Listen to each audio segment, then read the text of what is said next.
Welcome back to Ingwa News. The India Meteorological Department has issued a yellow alert for Goa over the next 5 days, forecasting moderate to heavy rainfall at the isolated places across the state. Officials said Kankona recorded the highest rainfall in the latest spell, while Mormugao received the least.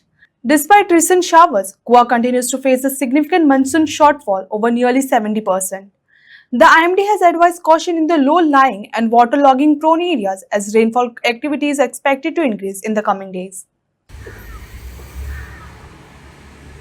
बारिश के लिए क्या update रहेगा आने वाले दिनों में? जैसे कि हमारे रीजन के ऊपर एक 4 और 5 दिन का जो प्रोलॉन्ग ड्राई पीरियड था वो कल से मीन्स 21 तारीख से उसका अपने रीजन के ऊपर रेनफॉल आना शुरू हो गया है।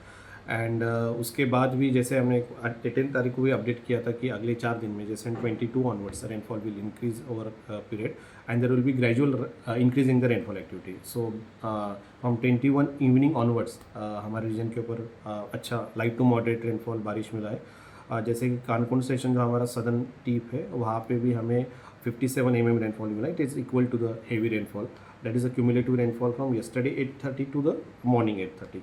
एंड जो आगे का जो फोरकास्ट है उसमें आज से 5 दिन के आगे light to moderate rainfall over the region along with कुछ स्थानों के ऊपर आइसोलेटेड हेवी रेनफॉल होने की संभावना अभी फोरकास्ट हमने किया है।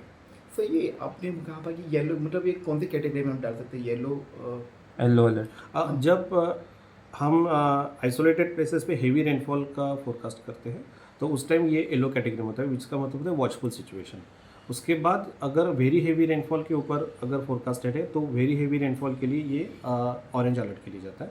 And if it is extremely heavy rainfall when अगर एक दिन में अगर वी आर एक्सपेक्टिंग 200 mm बारिश होना चाहिए और उसके ऊपर होना चाहिए तब वो रेड अलर्ट के कैटेगरी में जाता है।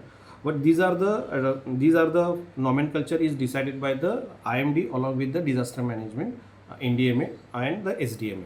So एक SOP होता है that is the operational procedure, उसके हिसाब से ये अलर्ट इशू हो जाते हैं। एंड इनकी परसिस्टेंस भी हम देखते हैं कि कैसे परसिस्टेंट होगा। 3 दिन के ऊपर अगर वेरी हेवी का रेनफॉल अगर फोरकास्ट दिया तो येलो होता है because it is in the watchful situation. इसमें हमके modelling skill along with the other meteorological factors भी देखने होते हैं। हाँ सर सबसे कम कहाँ पे बारिश गिरा आपने कहा?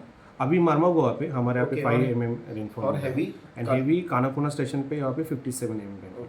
तो हम ऐसा बोल सकते हैं कि जो मानसून है गोवा में अराइव हो गया है। मानसून पहले गोवा में अराइव हुआ था, it was on the 5th June and in monsoon it is monsoon is always come in the pulses means there are certain breaks भी आते हैं। उसके बाद हमें कुछ हेवी रेनफॉल इवेंट्स भी मिलते हैं।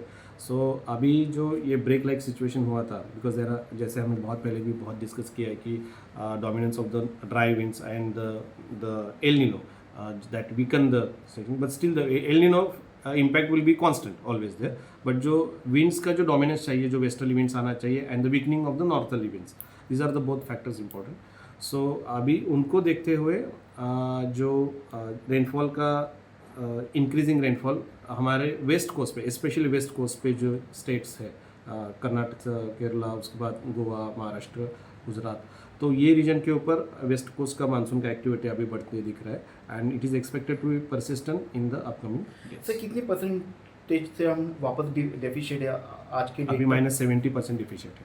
-70। Okay, thanks. Thank you sir. Okay.